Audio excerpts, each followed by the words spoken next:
मांगत तुलसीदास कर जोरे, बसहूँ राम सिय मानस मोरे। विनय पत्रिका बहुत ही सुंदर रूप से जीवात्मा के कष्टों को बताती जा रही है, उसे चेताती जा रही है, दिखाती जा रही है। किंतु इन सभी के बाद भी क्या मनुष्य देख पाता है, चेत पाता है, जाग पाता है, सुन पाता है, समझ पाता है? बस माया उसे भ्रमाती रहती है। अभी तक तो तुलसीदास जी ने जीव के गर्भ की कहानी बताई थी कि जब यह जीवात्मा शरीर धारण करके गर्भ में आती है तब कितने प्रकार के कैसे कैसे कष्ट सहती है।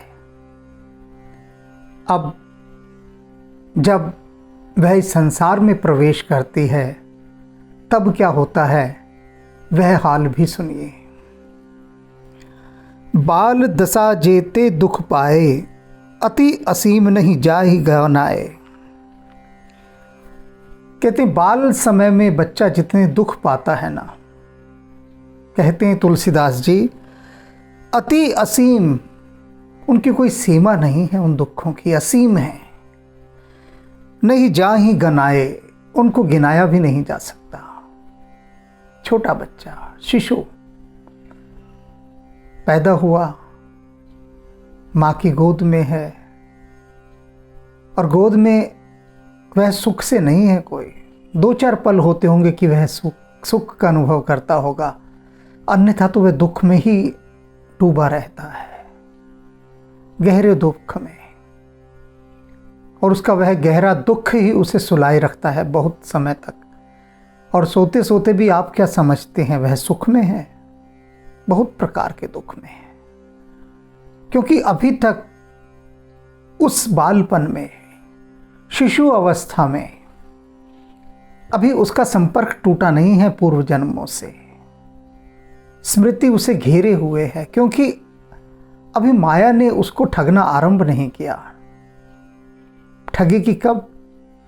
जब वह संसार की भाषा सीखने लगेगा, संसार का व्यवहार देखने लगेगा, संसार का अनुकरण करने लगेगा। अभी तो वह अपनी ही दुनिया में मस्त है।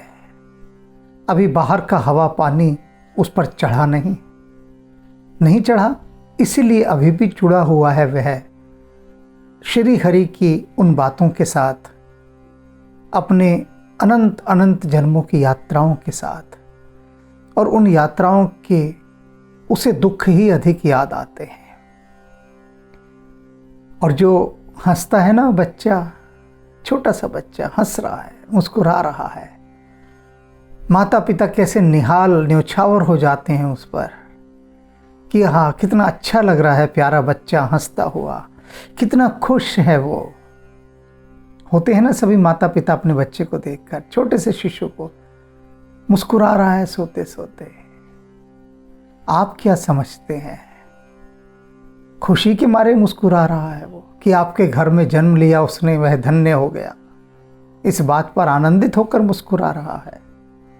नहीं, हंसता है वह अपने ऊपर मुस्कुराता है।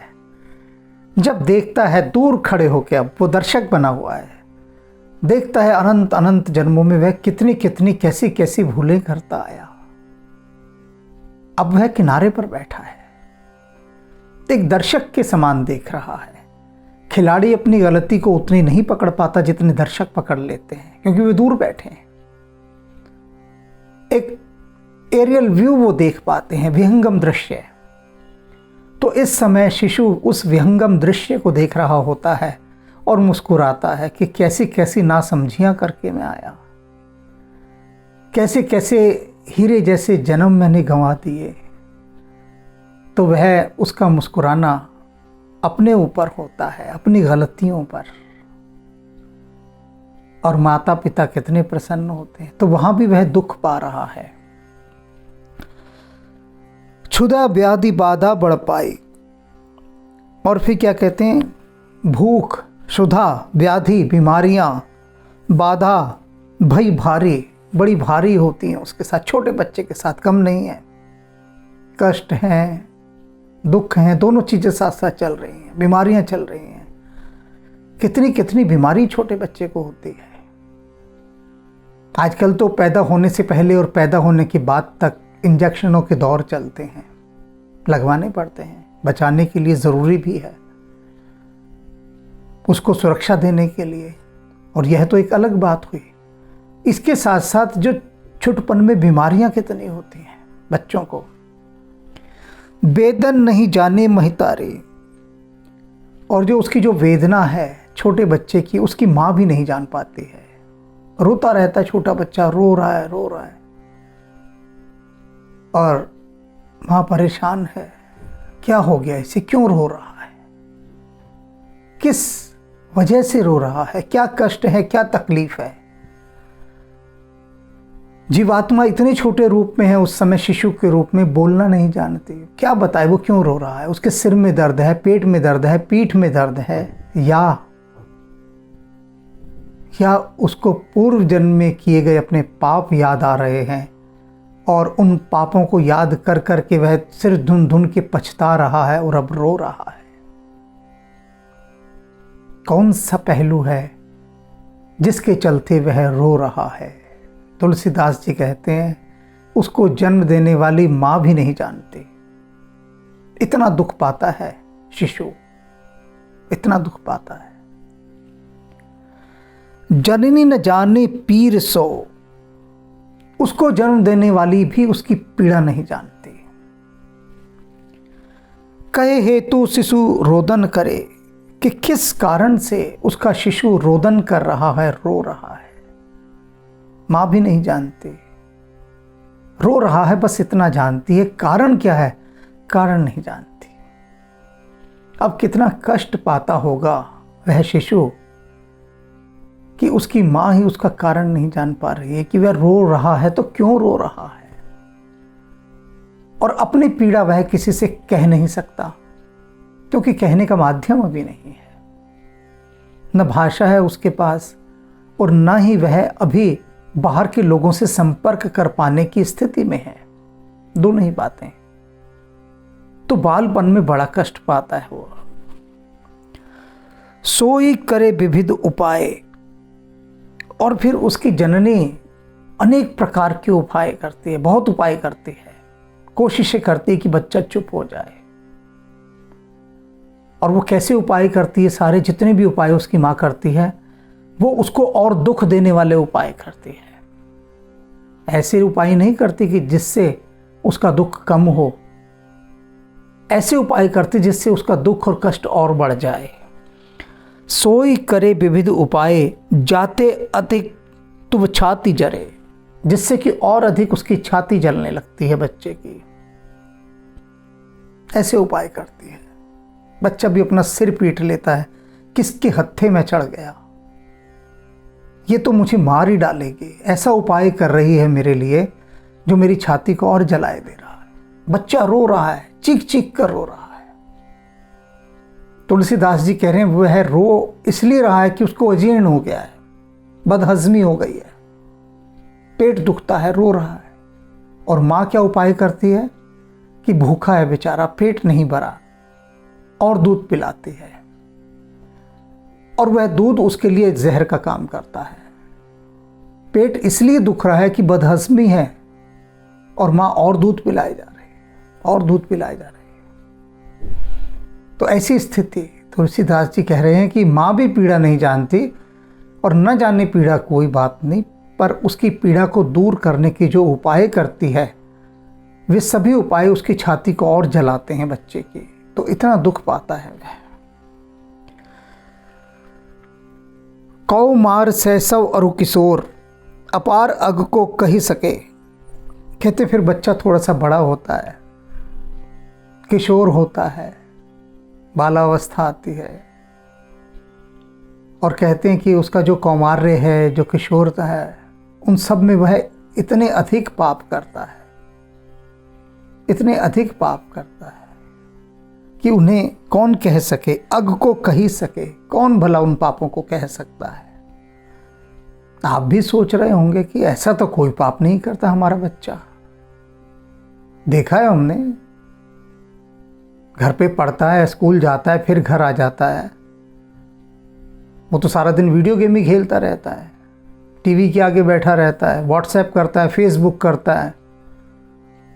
पाप कौन सा कर दिया उसने? तुलसीदास जी कह रहे हैं कि वो किशोर बच्चा भी आपका बहुत पाप करता है। हमने तो कभी नहीं देखा। अब तो बेचारा खेलने भी नहीं जाता, ऑनलाइन ही पढ़ता है, घर से ही बाहर नहीं निकलता। अब तो उसने इन दिनों तो उसने कोई भी पाप नहीं किया। तो तुलसीदास जी कैसे कह रहे हैं कि बच्चा इतने पाप करता है? बताएंगे आगे, अभी नहीं, थोड़ी सी देर बाद। व्यतिरेक तो ही निर्दय महाखल आन कहू को सही सके। कहते तेरे जैसा निर्दय और महादुष्ट ही इन सब चीजों को सहन कर सकता है। जीवात्मा से कह रहे हैं, और कोई इतने कष्ट सहन नहीं कर सकता जितने तू करता है, क्योंकि तू क्या है? महादुष्ट है, महाखल है। और कैसा है? निर्दय, अपने ऊपर ही खुद दया नहीं करता, तो स्वयं पर निर्दय है। और स्वयं पर निर्दय होने के कारण इतने पापों को, इतने कष्टों को तो खूब सहता है, खूब सहता है। अब यह मैं उस बात का उत्तर दे रहा हूं जो अभी तुलसीदास ने कही, को मार्य सैसव अरु किशोर अपार अग को कही सके। कि तो शिशुपन में, बालावस्था में, किशोरावस्था में इतने पाप करता है कि कोई कह भी नहीं सकता, इतने पाप। और आप कह रहे हैं आपका बच्चा घर से बाहर नहीं निकला, सारे एक्टिविटी घर पर ही करता है, तो उसने पाप कौन सा कर दिया? जो सबसे बड़ा पाप जो किया कि उसका सुमिरन नहीं किया, उसके ध्यान में नहीं बैठा, जिससे वादा करके आया था गर्भ से बाहर कि मैं बाहर आऊंगा तो तेरा नाम सिमरन करूंगा। बाहर आते ही घेर लिया उसको फेसबुक ने, वीडियो गेम ने, और भी बहुत प्रकार के इंटरनेट के खेल हैं उन्होंने, और उन्हीं में डूबा रहता है। देखते होंगे आपका बच्चा घंटों खेल रहा है वीडियो गेम। मैं कुछ परिवारों में जाता रहता हूं, मेरा जाना आना लगा ही रहता है। घर के सभी लोग आते हैं स्वागत करने, बैठते हैं, तो मैं पूछता हूं आपके वो बाल गोपाल कहाँ हैं सब? तो वे हंस के कहते हैं, दांत निपोड़ते हुए, हाथ रगड़ते हुए, कि जी वो ना अपने कमरे में बैठे वीडियो गेम खेल रहे हैं। तो मैं कहता हूं उन्हें बुलाओ तो सही, एक घड़ी को आए तो सही मेरे पास। तो बड़ी बलपूर्वक बच्चे को कहकर लेकर आते हैं। अंदर जाकर कहते होंगे कि बेटा बस तू एक बार हाथ जोड़कर आ जा, बस इतना ही काफ़ी है। तो बच्चा भी जब आता है तो मैं देखता हूँ उसके चेहरे की अभिव्यक्ति कि जैसे वो बहुत लड़ झगड़ कर माता पिता से आया है कि कहाँ मुझे धकेल रहे हो, अरे तुम झेलो, तुम्हारे गुरुदेव आए हैं, मैं क्यों झेलूं? मैं अपना वीडियो गेम खेलने में मस्त हूँ, आ गए कि नमस्कार करो आके, मेरा क्या लेना देना उनसे, मैं क्यों नमस्कार करूं? फिर माता पिता हाथ जोड़ते होंगे, दुहाई देते होंगे कि भैया सिर्फ 1 मिनट की बात है, उन्होंने पूछ लिया है, हमारी इज्जत रख ले, बस 1 मिनट जरा होल्ड कर दे अपने गेम को, बस एक बार नमस्ते कर फिर भगाना वहां से, बैठना मत, फिर बस इतना कर दे।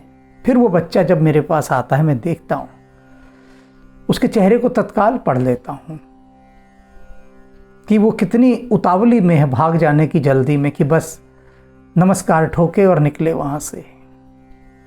तो ये पाप है सबसे बड़ा पाप। कभी अपने बच्चों को नहीं बिठाया बालपन से, बचपन से कि बेटा बैठ हमारे साथ और थोड़ी देर परमात्मा के ध्यान में डूब। बचपन से बच्चे को अपने साथ बिठाया होता तो आज उसके मन में वीडियो गेम से अधिक परमात्मा के लिए बैठने का भाव होता। हाँ, क्या कहा? अच्छा ठीक है, ठीक है, ठीक है।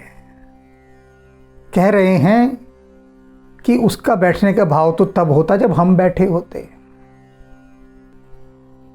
बचपन में बच्चे को माइयों के भरोसे छोड़ के, दादा दादी नाना नानी के, पड़ोसियों के, रिश्तेदारों के भरोसे छोड़कर हम तो पार्टियों में व्यस्त रहते थे, हम ही खुद ध्यान नहीं करते थे, तो बच्चे को कहाँ से बिठा लें। और आप कह रहे हैं कि बच्चे को कभी बिठाया होता। अरे हम बैठे होते तब बच्चे को बिठाया होता ना, हमारा ही मन नहीं लगता था। तो अब सारी तस्वीर साफ हो गई, सारी पिक्चर क्लियर हो गई। कहाँ बैठने का मन करता है कि सारे व्यर्थ के कामों को छोड़कर, व्यर्थ के काम कह रहा हूं मैं, कि व्यर्थ के कामों को छोड़कर जो समय बचे उस समय को प्रभु के ध्यान में लगाया जाए। कहाँ मन करता है। और वही सारी ट्रेनिंग हम अपने बच्चे को देते हैं, वही सारी ट्रेनिंग। और यही पाप तुलसीदास जी बता रहे हैं कि यह मत समझना कि आपका बच्चा घर से बाहर नहीं जाता, सारा दिन वीडियो गेम खेलता है तो उसने कौन सा पाप कर दिया। यही तो सबसे बड़ा पाप है कि जो कमिटमेंट करके वो गर्भ में आया था, जो वचन उसने दिए थे गर्भ में परमात्मा को, उसको भुलाने में माता पिता भी पूरी भूमिका निभा रहे हैं। अभी कह रहे हैं ना तुलसीदास जी कि माँ भी वही उपाय करती जिसकी छाती और जले। तो सारे अभिभावक, पेरेंट्स, माता पिता यही तो उपाय कर रहे हैं, उसको एक एक ऐशो आराम का साधन लाकर देते जा रहे हैं। और उस पर दुहाई होती है, हाय एक ही तो बच्चा है हमारा या 2 बच्चे हैं, इन्हीं के लिए तो कमा रहे हैं, इन पर ना लुटाएं तो क्या करें। लुटाए क्या, उसी को लूट रहे हैं आप, उसको जिस रास्ते पर धकेल रहे हैं। सख्ती तो आजकल करते ही नहीं बचपन से भी माता पिता। तपस्या, साधना, अनुशासन, नियम, और मतलब ही नहीं पता इनका इस चीज़ का। इधर बच्चे ने कुछ मांगा, तत्काल उसको लाकर दे दिया, तत्काल, बिना सोचे समझे कि इसका उस पर बुरा प्रभाव पड़ेगा या अच्छा पड़ेगा। तत्काल। कभी बच्चे को एक प्रतिमा लाकर नहीं दी होगी कि बेटा ये प्रतिमा तेरी है, तू इसका पूजन किया कर, नमस्कार किया कर, इसे अपने कक्ष में रख। प्रतिमा नहीं दी होगी लाकर। लेकिन गैजेट्स बहुत सारे ला कर दे दिए होंगे, और जो गैजेट्स हैं इतने सारे वो दे दिए होंगे लाकर, और साधन दे दिए होंगे माया के सहारे। लेकिन प्रतिमा कभी नहीं दी होगी कि जहां पर उसका मन कहीं ध्यान टिका सके। तो ये तुलसीदास जी ने बताए हैं पाप बालपन के। आगे भी बहुत कुछ बताएंगे। और बच्चे के इन पापों में आपकी सहभागिता पूरी है, याद रख लीजिएगा। आप बच नहीं सकते ये कहकर कि बच्चे तो हमारी सुनते ही नहीं। आपने ही नहीं सुनी अपने माता पिता की, तो वो आपकी कहाँ सुनेंगे। सुनी होती तो आप भी ध्यान में बैठे होते, थोड़ा मन को उसका स्वाद दिया होता, तो बच्चे भी कुछ स्वाद तो पा ही जाते ना। कुछ ना पाए ज़्यादा, कुछ मिल जाए वह भी बहुत है। तो इसलिए यह व्याख्यान उनके लिए बहुत उपयोगी है जो अभी माता पिता नहीं बनने हैं या बनने वाले हैं, जिनके घर संतान का जन्म होने वाला है और वे अब माता पिता का सम्मानजनक स्थान पाने वाले हैं, उनकी प्रमोशन होने वाली है, वो माता पिता बनने वाले हैं। वे संभल जाएं, वे समझ जाएं कि क्या उनको अपनी संतान को पाप में धकेलना है या परमात्मा की ओर अग्रसर करना है। बाकी जाकी रही भावना जैसी।